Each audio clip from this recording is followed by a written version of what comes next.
Hi everyone, I'm Emma, and the topic that I'm going to be talking about is how traditionalism has changed throughout the years, and the three reasons why I think that has been a thing and how much it's changed through the years are: the first one is because Gen X, which is our parents' generation, or like baby boomers as they call them, like had to adapt to a lot like technology and like new like creations that we now use in everyday life that they had to start to use because obviously they weren't like used to like Macs or like Apple TV. Like they were just like used like for their free time they just like sat by the radio and like read books.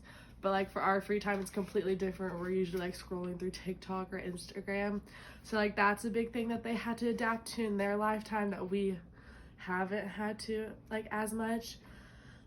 Another thing that is like different between the generations is Gen Z has had to like deal. Our generation has had to deal with social media and how that's affected us.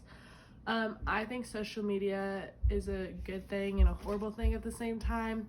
It's great because you can like connect to people easier, and it's just like you have more opportunities that come with it.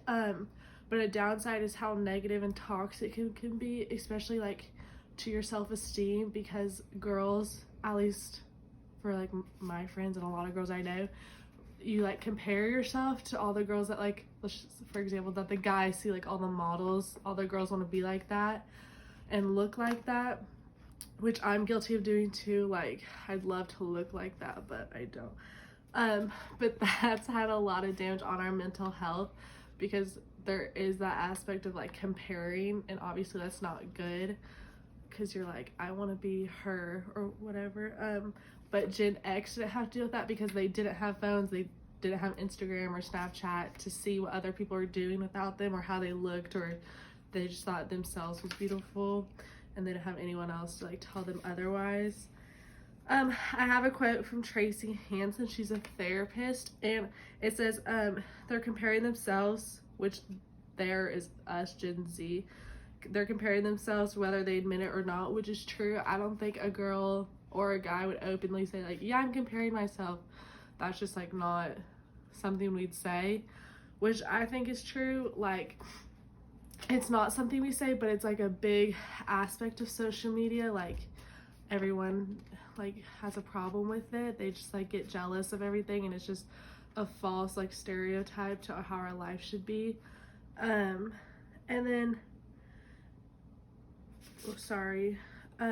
it says their self-esteem is affected by electronics and allow kids to have avoidance so that like they don't have uncomfortable situations, which is true. Like let's just say like you don't like someone or y'all are having issues, like as a friend you say it through the phone most likely to avoid the conflict, just so like there's not a fight, and it's just you can say more through your phone and not be scared by it because you are hidden behind your phone, which our parents didn't have to deal with because they didn't have Snapchat or like text or FaceTime to deal with that. They had to do it in person, which is very uncomfortable, but it's you get the job done faster and it's more civil, and there's like it just goes easier. But with us, there's more drama. Everyone gets involved in each other's business. It's just this big toxic environment.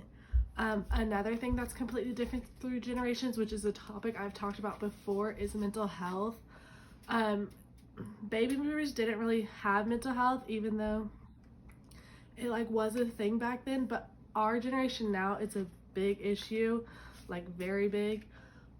But there is a statistic that says 2 in 3 baby boomers have dealt with depression like in recent years, but will not admit it because like that's not how they were like raised. That's not like something their parents believed in, and that like depression wasn't a real thing and you were just like in a sad spell or like a blue day, which is like you're sad for a couple days but then you get over it. But they never admit it because they were raised, it was a cry for help. But us, it's like a serious issue. There's people like hurting themselves, killing themselves over it. And that's like a big difference because parents are now starting to realize it's an issue. Another issue topic is that we, like baby boomers, think everything is handed to us in the professional aspect. They think it's easier for us when it's not. They were more work labor, and ours is more technological. And it's just easier to like find resources and get all that stuff done. So that's another reason that generations are completely different. But I think 2020 has been a big eye-opener for all of us, and that we can all come together if we just open our ears. And I think we're both getting to that point, and it can just become a more civil world. Thank you.